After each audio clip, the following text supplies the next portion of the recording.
विकास Saxena class 12 का दिगंत भाग 2 का पार्ट 2, दिगंत भाग 2 का पार्ट 2 जो पद हम लोग के पढ़ना है। कल हमने सूरदास के जीवनी के बारे में बताया था। उसके बाद आज हम चलेंगे बुक देखेंगे। बुक से पहले देखना है, इसमें हम लोग के पढ़ना है श्री कृष्ण के बारे में। किन के बारे में? श्री कृष्ण के बारे में पढ़ना है। श्री कृष्ण जी के बारे में पढ़ना है। उससे पहले थोड़ा सा जीवनी पे इनका ध्यान दे लेते हैं। जो सूरदास है उनका जीवनी पे ध्यान देते हैं। थोड़ा सा जीवनी पर ध्यान देते हुए चलेंगे आगे। माहे देखिएगा,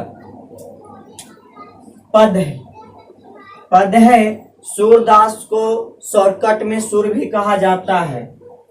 पद के लेखक कौन है? सूरदास। पद के लेखक कौन है?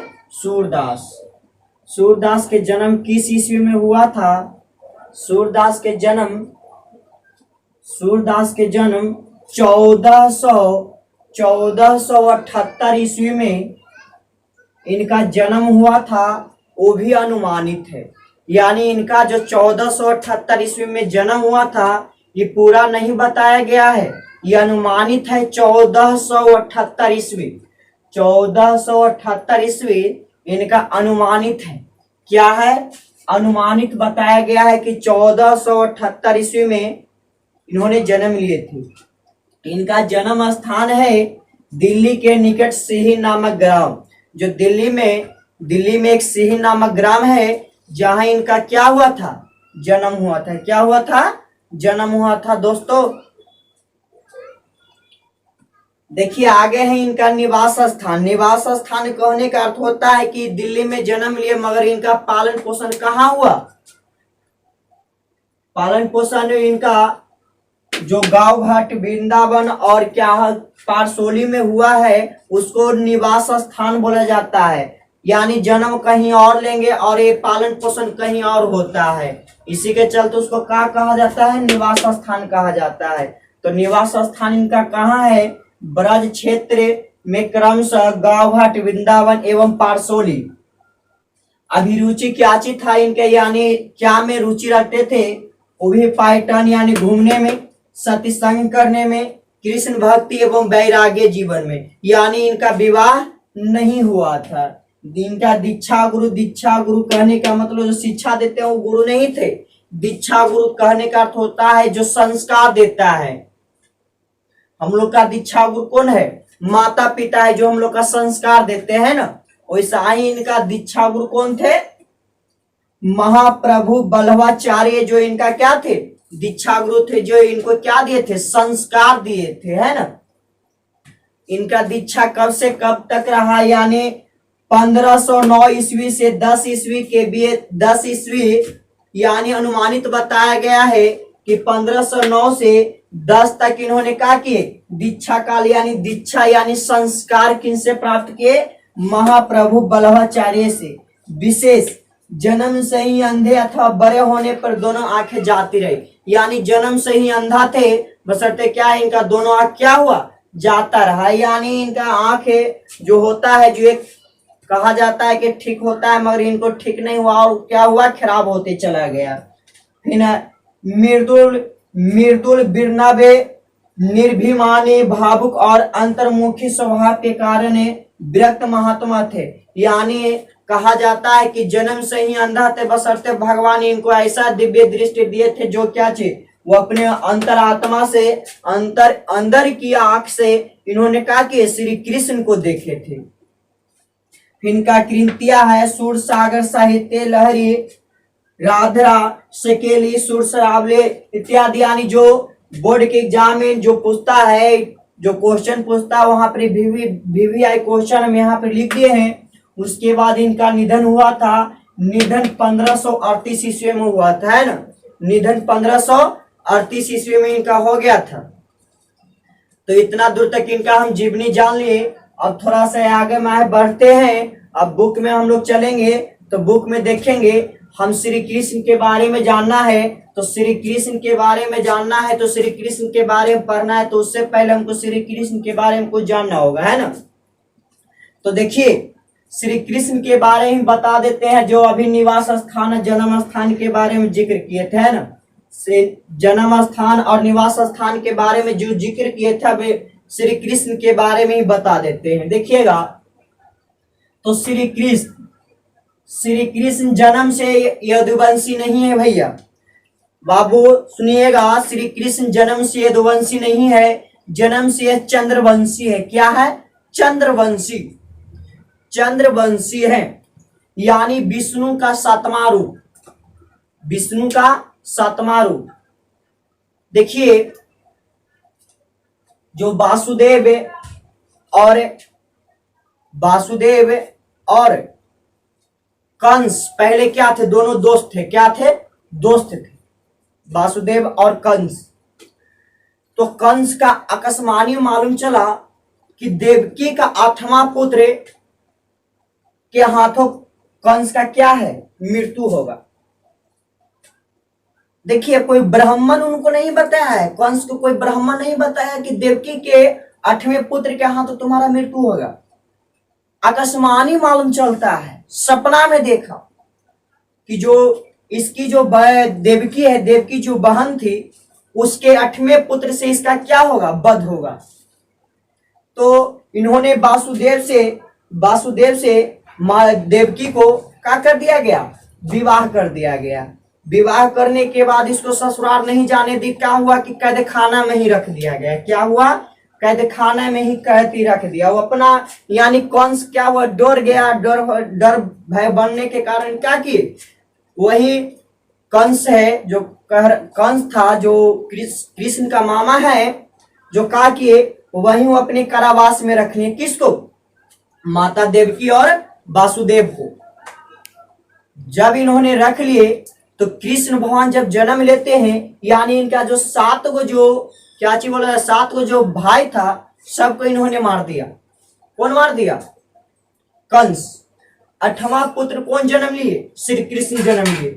जब जन्म लिए तो जन्म लेने के जब नवजात थे तो वासुदेव ने भरी हुई यमुना को पार करते हुए गोकुल में पहुंचकर वहां पर माता यशोदा को इन्होंने दे दिए। मैं जो क्या नंद बाबा है, माता यशोदा है, जो नंद बाबा है, जो यादव है। क्या है? यादव, जिसको हम ग्वाला भी कहते हैं ना।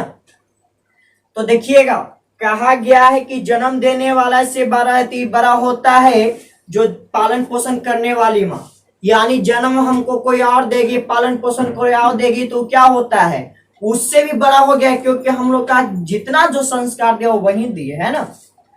तो माता यशोदा ने इसे सही ढंग से पालन पोषण किया, है ना। श्री कृष्ण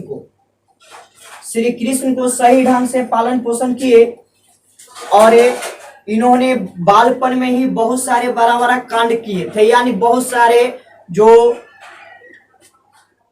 राक्षस था उन लोग को वध किए थे। सो श्री कृष्ण ने बचपन में ही, उसके बाद बड़े हुए, तब बड़े होने के बाद कंस को इन्होंने वध करके उस क्या किए? माता देवकी और वासुदेव को क्या किए थे? आजाद करवा लिए थे। यहाँ तक हम लोग चाहे देख लिए हैं। अब इसी में आगे ज्यादा समय नहीं मारेंगे आप लोग के।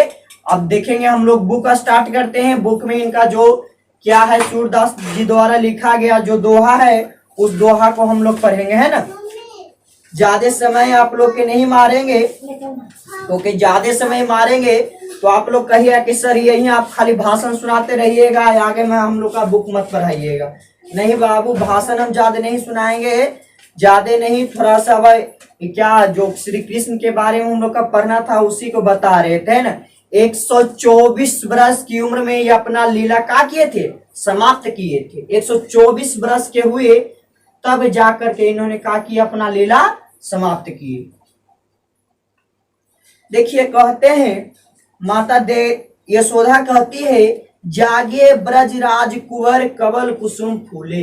यानी कहने का अर्थ होता है ब्रजराज किसको कहा जा रहा है, ब्रजराज किसको संबोधन किया जा रहा है, ब्रजराज श्री कृष्ण को कहा जा रहा है। किसको कहा जा रहा है, श्री कृष्ण को कहा जा रहा है। कह रहे हैं माता यशोदा कि जागिए जागिए ब्रज के कुंवर कुंवर कंवल कुसुम फूले। यानी कहने का अर्थ होता है कि माता यशोदा कह रहे हैं कि अब जाग जाइए, अब जाग जाइए, कमल का फूल है जो खिल चुका है। फिर कहते हैं कुमुद बिंदे बिंदे सकुचित भय भीरंग लता फूले। यानी जो कहते हैं माता यशोदा कि अब हे ब्रज के कुंवर अब जाग जाइए, अब जाग जाइए, भोर हो चुका है। जो भौरा है जो लता में क्या हो गया है, लता में लता में जो भौरा है जो लता में समा गया है, और जो कमल का फूल है जो खिल गया है, अब उठ जाइए। फिर कहते हैं और संकेत देते हुए कहते हैं तमुचर खग रो रे सुनहु बोलत बनराई। यानी कहने का अर्थ होता है यहाँ पर तमुचर खग रोर सुनहो बोलत बनराई। यानी कहने का अर्थ होता है कि जो पंछी है अपने घोंसले से निकल करके बाहर की ओर वन की ओर जा करके चचहा रही है, सुबह हो गया, उठ जाइए। फिर कहते हैं राभिती गो गरखिन में बछड़ा हित धाये। यानी कहते हैं जो गाय है जो राभिती हुई है अपने बछड़े की ओर चल जाती है, नाद पर ही चले जाती है। किस लिए, भोजन करने के लिए। वो जो बछड़ा है बछड़ा को देखती है भूखे प्यासे, इसी के चलते राभिती हुई कहाँ चल जाती है, वो अपने बछड़े के पास चल जाती है। फिर कहते हैं विधु मलिन रवि प्रकाशा गावत नर नारी सूर्य श्याम प्रात उठो अंबुज कर धारी। यानी कहने का अर्थ होता है माता यशोदा कहते हैं कि हे ब्रज के कुंवर अब जाग जाइए, अब जाग जाइए, कमल अब जाग जाइए, भोर हो चुका है, कमल के फूल खिल गया है, जो भौरा है जो लता में छिप गया है, जो चिड़िया है जो अपने घोंसले से निकल के चहचहा रही है, जो गाय है गाय राभिती यानी राभिती बोलते हुए अपने बछड़े के पास चल जाती है, बछड़ा को खोजने लगती है। फिर कहते हैं कि अब क्या है, चंद्रमा का प्रकाश नहीं है, चंद्रमा का प्रकाश खत्म हो गया है, अब सूर्य का प्रकाश तो आ गया है, अब जाग जाइए, सुबह हो चुका है, हम लोग का पद वन खत्म हो गया बाबू। यहाँ तक किन्हीं प्रकार कोनो को दिक्कत है तो बोल देती नीचे कमेंट बोलिए कि सर हाँ यहाँ पर सर हमको समझ में नहीं आया है। देखिएगा ए बाबू कहते हैं फिर से चलते, कहते हैं जागे ब्रज कुंवर कवल कुसुम फूले कुमुद बिंद सकुचित भय भिरंग लता फूले तमुचर खगरो रे सुना बोलत बनराई राभिती गो खरकनी में बछड़ा हित धाई विधु मलिन रवि प्रकाशा गावत नर नारी सूर्य श्याम प्रात उठो अंबुज कर धारी। यानी माता यशोदा कहते हैं कि हे ब्रज के कुंवर, हे श्री कृष्ण अब जाग जाइए, भोर हो चुका है, कमल का फूल खिल गया है, भौरा है जो लता में छिप गया है,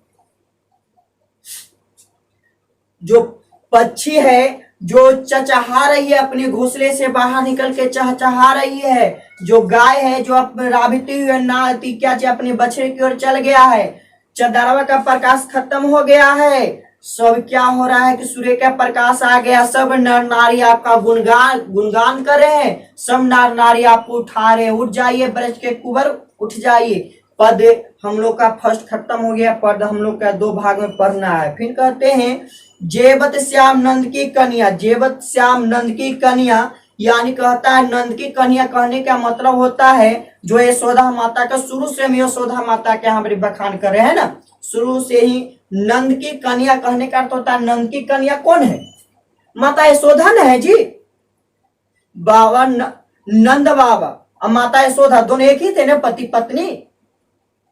तो वही कहते हैं जेवत श्याम नंद की नयति कन्या, यानी श्याम कहने का अर्थ होता है श्याम श्री कृष्ण को ही कहा जाता है, श्याम दूसरा कोई नहीं कहा जाता है, श्री कृष्ण को ही कहा गया है।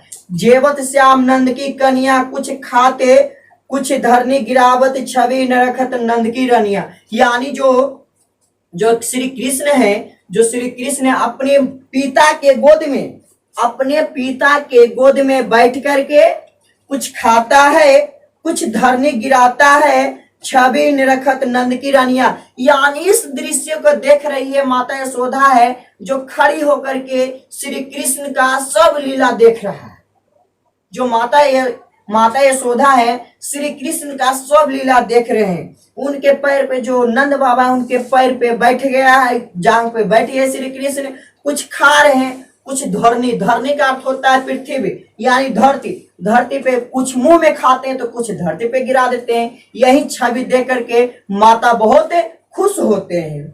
फिर कहते हैं बड़ी बड़ा बेसन बहु भातनी व्यंजन विधि अगनिया। यानी कहने का अर्थ होता है कि माता जो यशोदा है, बेसन के यानी बड़ी बड़ा यानी बेसन का बहुत सारे सामग्री बनाए हुए थे, बहुत सारे व्यंजन बनाए हुए थे, जो अगना में फिर डारत खात लेत अपने कर रुचि मानत दधी दुनिया। यानी कहने का अर्थ होता है डारत खात लेत अपने कर रुचि मानत दधी दुनिया। यानी कहने का अर्थ होता है कि जो श्री कृष्ण है, जो जाते हैं डायरेक्ट मक्खन का जो घड़ा होता है, जो धरा हुआ है, उसमें जाते हैं, हाथ लगाते हैं, निकाल के खाते हैं। जब मन भर जाता है उसको क्या करते हैं, छोड़ देते हैं। यानी अपना रुचि भर क्या करते हैं, वो खा जाते हैं। यानी लेकर के आते हैं, खा जाते हैं, उसको फेंक भी देते हैं। यानी यही काम करना है। वो तो नटखट तो शुरू से ही है ना। चित्तचोर इसको इन्हीं को कहा गया है। किनका चित्तचोर इसलिए कहा गया था कि जो राधा जी थे, राधा जी को मन चुरा लिए थे, है ना। राधा जी से प्रेम बंधन में नहीं बंधे। राधा जी के पति है अयन। कौन है? राधा के पति का नाम है अयन, श्री कृष्ण नहीं है। श्री कृष्ण के साथ इसलिए पूजाती है क्योंकि इनका जो प्रेम प्रसंग था पवित्र था, इसमें कोई टेढ़ापन नहीं था, पवित्र था। इसी के चलते इनको साथ में पूजा जाता है। इनका जो श्री कृष्ण का पत्नी है रुक्मणी है, जामंती है, सत्यभामा है, इसमें क्या है, इसमें तीनों है जो सब पत्नी है। राधा पत्नी नहीं थी, राधा पत्नी नहीं थी, प्रेमिका थी, यानी इनकी सखी थी। श्री कृष्ण और राधा के बीच में सखी और सखा का प्रेम था, पति पत्नी के नहीं थे, सखी और सखा का प्रेम था। फिर कहते हैं मिश्र दधी माखन मिश्रित कर मुख नावत छवि धनिया। यानी कहते हैं मिश्री जो हम लोग रहते हैं ना जी, दधी के मतलब दही, माखन मिश्री करी मुख नामत छवि धनिया। यानी मिश्री को भी, दही को भी, माखन को भी, सबको एक जगह कर करके आए के उठा करके मुंह में डाली। तो छवि को देख करके माता यशोदा बहुत खुश होते हैं। फिर कहते हैं आपुन खात नंद मुख नावते सो छवि कहत न बनिया। यानी माता कहते हैं, माता देखते हैं जो श्री कृष्ण भगवान है, श्री कृष्ण भगवान क्या किए, नंद बाबा की गोद में बैठ कर गए। सब जितना जो दही है, मक्खन है, मिश्री है, सब के एगो में डाल दिए, सबको एगो मिला करके कुछ खाते हैं। खाते खाते नंद बाबा के मुंह में पोंछ दिए, लीजिए आप भी खाइए। यही दृश्य को देख करके माता यशोदा कहते हैं कि ऐसा दृश्य तीनों त्रिलोक में नहीं होगा, ऐसा दृश्य कहीं और नहीं होगा। कौन कहते हैं? माता यशोदा कहते हैं। कौन सा दृश्य देख करके? पिता और पुत्र का प्रेम देख करके माता यही बोलते हैं कि ऐसा दृश्य और कहीं नहीं होगा। फिर कहते हैं जो रस नंद जसोदा बिलसत सो नहीं तीनों भुवनिया। अभी न बताए जी कि माता कह रहे हैं कि ऐसा दृश्य कहीं नहीं होगा। कहते हैं जो रस नंद यशोदा बिलसत, यानी जो माता यशोदा जो इनको जो क्या कर रहे हैं अंदर से, यानी जो इस दृश्य को देख करके सुख शांति जो प्राप्त कर रहे हैं, सो कहते हैं कि नहीं है तीनों भुवनिया, ऐसा दृश्य कहीं और नहीं होगा। जो पिता पुत्र का प्रेम है ऐसा कहीं और नहीं होगा।